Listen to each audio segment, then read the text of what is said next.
Yo, it's me, your boy, Shonen Boy here today. I'm here today to do a read-through of chapter 1037 of One Piece. So let's get straight into this video. So I'm going to be moving out very soon back to my mum's place, and so that's probably why you don't see any, posters or anything like that behind me, and I might not be able to do any videos or something like that, unless I get some free time until I, unpack and everything like that and get everything set up.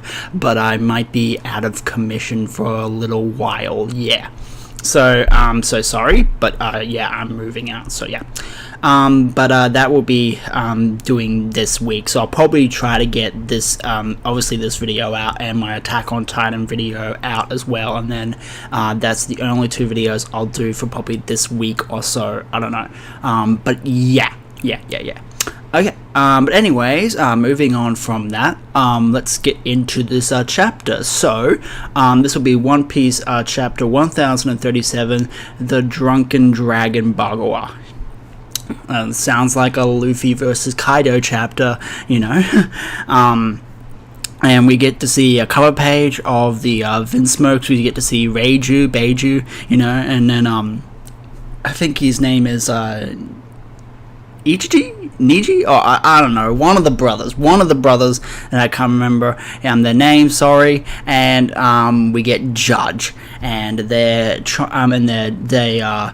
going somewhere, and the castle is still damaged. It's still damaged from Whole Cake Island and everything like that. And yeah, and then and it says in the little thing Judge sighs. He comes out of the castle and probably just what should I do next? He's probably thinking of what he should do next. Where should they go? What should they do? I feel like this is going to link up somehow. Something's going to happen. German's going to do something that's going to link up with something, because I feel like everyone's going to be in the final arc. Germa, the Navy, Straw Hats, everybody, the Grand Fleet, I feel like everyone's going to be in the last arc of One Piece, and I feel like Germa, this is going to lead into something, so we'll just have to wait and see where this is going to go. So yeah, so moving on to the first page of this chapter, so we get to see a little bit of the fire festival, and a bunch of people in there. I've already read this chapter once through. I'm just going to give you the Cliff Notes version of it. So everyone's talking shit about Orochi, and this is the only year that they get to drink, and they're writing all the hopes and dreams onto the and all their loved ones on these little lanterns that they're gonna let go into the sky, which is nice and everything like that. And you can read some of them. I want to see my mom. I want to see mommy, and I want to hopefully be able to feed my children, which is a little dark, but but it's cool, it's good, that they can do this for one night out of the year, I think it is, yeah, but yeah, that's alright. And then we cut over to the roof of Onigashima, and Luffy and Kaido are fighting, and Kaido drinks he drinks some sake out of nowhere, and Luffy's like, why are you drinking? And he's like, well, and Kaido's just like, well, I want to, okay? You don't get to tell me what to do. I can do whatever I want, if I want to drink, I want to drink, and I respect you now, Luffy. Do you want some? He's offering some to Luffy, and then Luffy's just well, don't use that as an excuse when I beat you. And then we go through different phases of drunkenness that Kaido has. He has the happy drunk, he has the laughing drunk, he has the sad drunk, and all that sort of stuff. And it's interesting, it's interesting, And we just this is the next page. We just get to see Luffy and Kaido, going at it and everything like that. And we get to see Kaido, he uses Ramen Haki, and he hits Luffy right in the face, and it really, he he takes that full bull, like he takes that full bull on, and and then Kaido turns back into his dragon form, and Luffy's holding his holding his his head or something like that, and he's like, oh, that really hurt and everything like that. So yeah.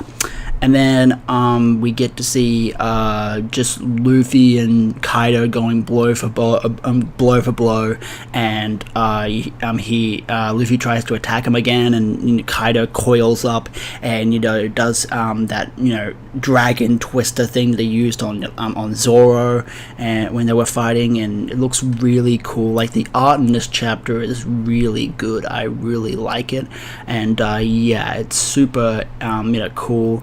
And this, like, if it was any other series, like, this would not make any sense, but because it's One Piece and it's like and this is Kaido, and we've seen a lot about Kaido and we know what he's all about, this is not new to me, because we already knew that Kaido likes to get drunk and wasted and everything like that, and that makes him even stronger. So I don't know how that makes you stronger. Maybe the drunkenness, like it dulls the pain or something like that of Luffy's attacks or something. It gives him like some type of like buff, I guess you could say. Drinking gives buffs, I guess, for Kaido, but whatever. So the next page, we just get to see Luffy lands an attack on Kaido. They both go in and they try to hit. They both go in for an attack. Luffy sort of does like I guess like a backflip or something like that, hits the Kano bow down, and then he hits Kaido right in the chin with his kick attack, and it's a pretty cool like attack. Like, it's a pretty cool panel, and he's using a different types of like gears and everything like that. He's using gear second, armored haki. He's using Conqueror's haki, that Conqueror's infusion haki type of thing that he gained experienced in, and he's just going at it with Kaido, and it's pretty cool. Like he's using all these different attacks, and it's really cool to see and how Luffy's like sort of incorporating the new fusion of of Conqueror's haki into his move set, and he's still in base. Like, that's the thing. Luffy is still in base form, going at it with Kaido.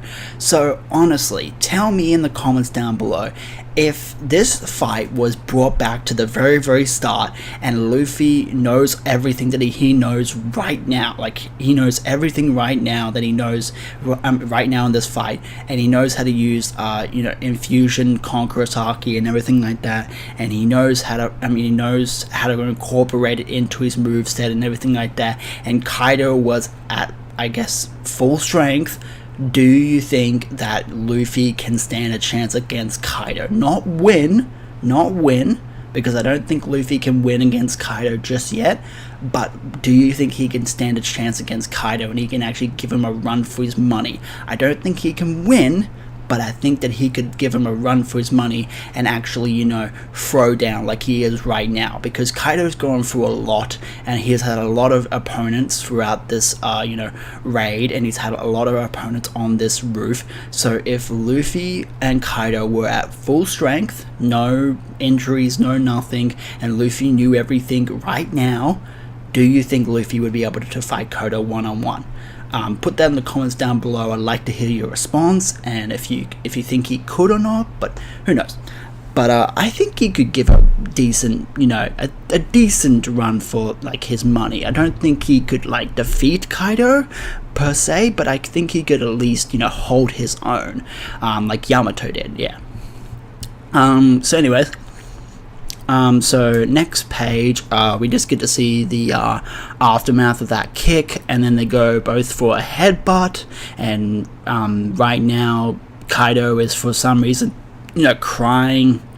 he's a bit sad because Luffy's coming to his home and he's destroying everything, and he's like, oh, you guys, you destroyed my home, how dare you, it's gonna take forever to fix everything and everything like that, and it's like all your fault, no, like he's crying and everything like that, and it's kind of silly, but and then he does a big boro breath from his mouth, and Luffy just barely misses it.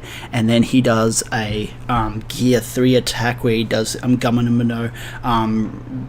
It's like a Dragon's Warm. I think that's Kaido's move. And then Luffy does the Gatling Rock gun. Yeah.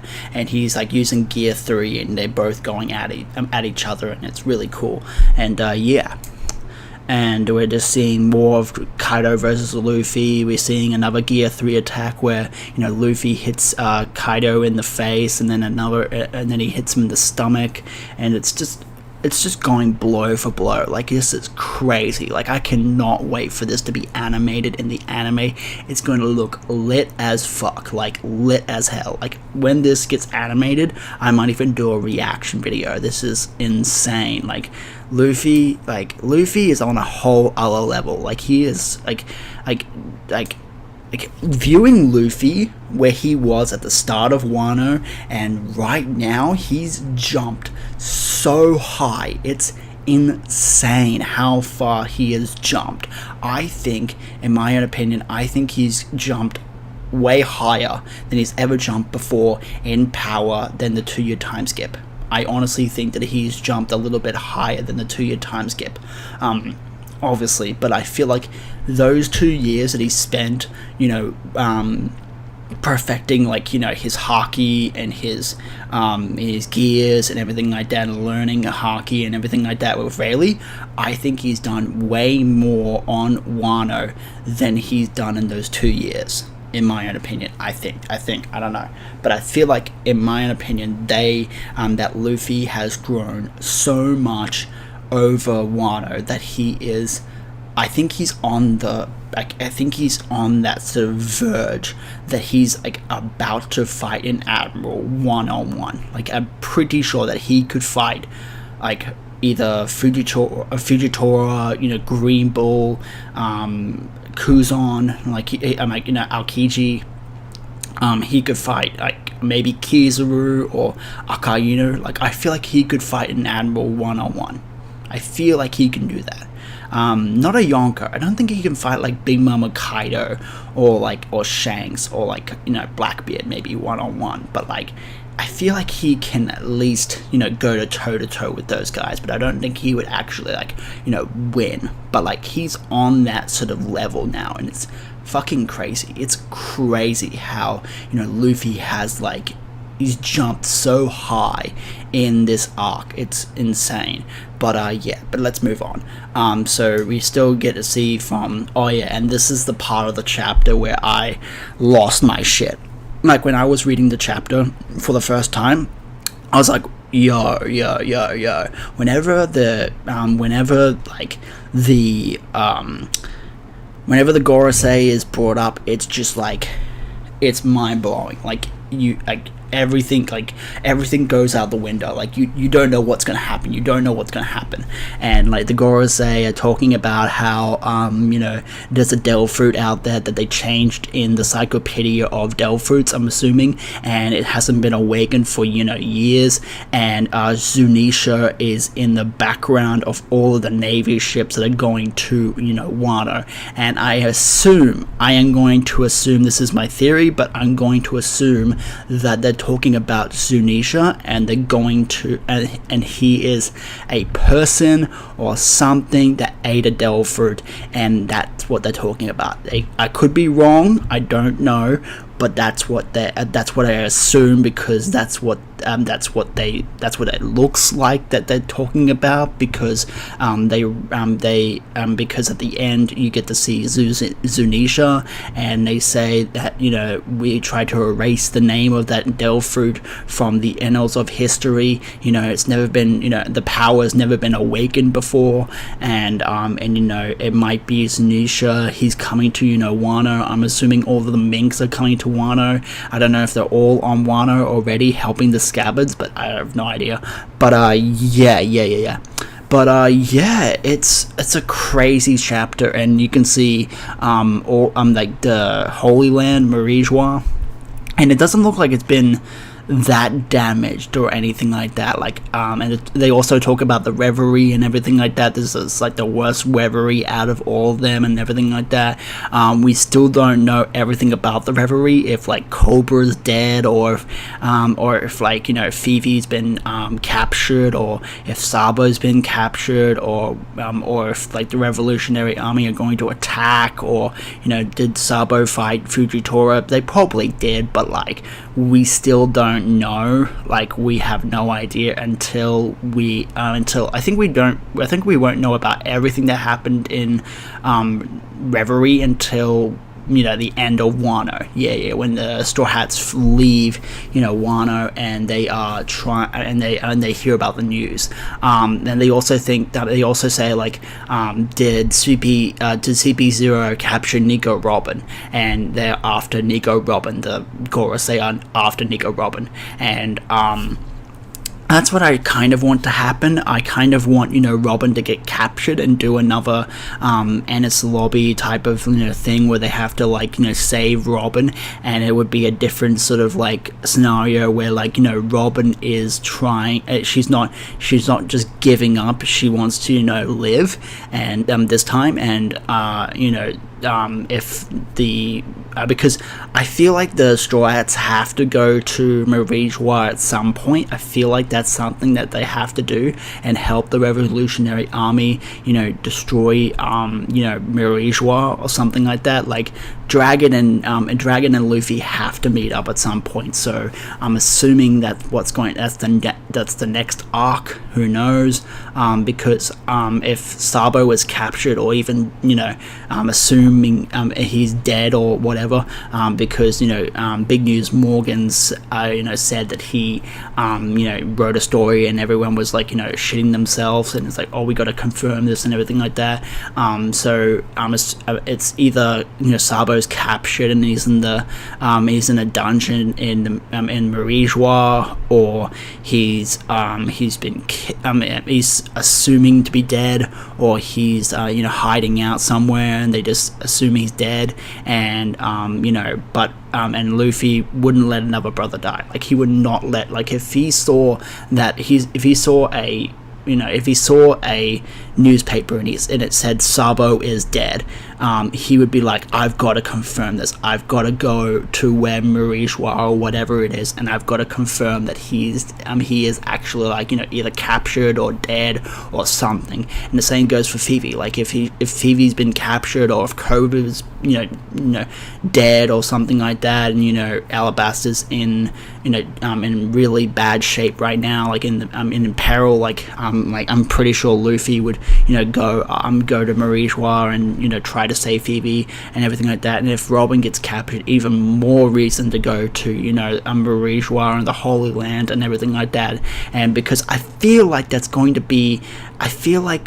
going to have to do that before we go to Elbath. I know everyone's excited to go to Elbath, but I feel like we have to deal with the Navy and the Celestial Dragons and the Gorosei and everything else before Elbath. Like, I feel like Elbath is something for, like, Endgame. Like, I feel like that is the last Rio Poneglyph before they go to the last island and then Raftel. I feel like that's where the last Rio Poneglyph is. I could be wrong. I mean, who knows?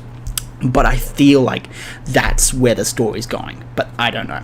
But yeah, but that is the end of the chapter where, you know, Zunisha is in the background where all the Navy ships are, and they're going to, you know, Wano, and that is the end of this chapter. And this chapter is a banger. It's a 9 out of 10. Like, it's such a good chapter, and it's like insane how you know, this bombshell at the end of the chapter, and it's a 2-week break, which kind of sucks, but, you know, this chapter is a great chapter to, like, you know, to have a break for, because there's so many good, you know, panels, and I love the, you know, Luffy versus Kaido, you know, one-on-one. It looks so good.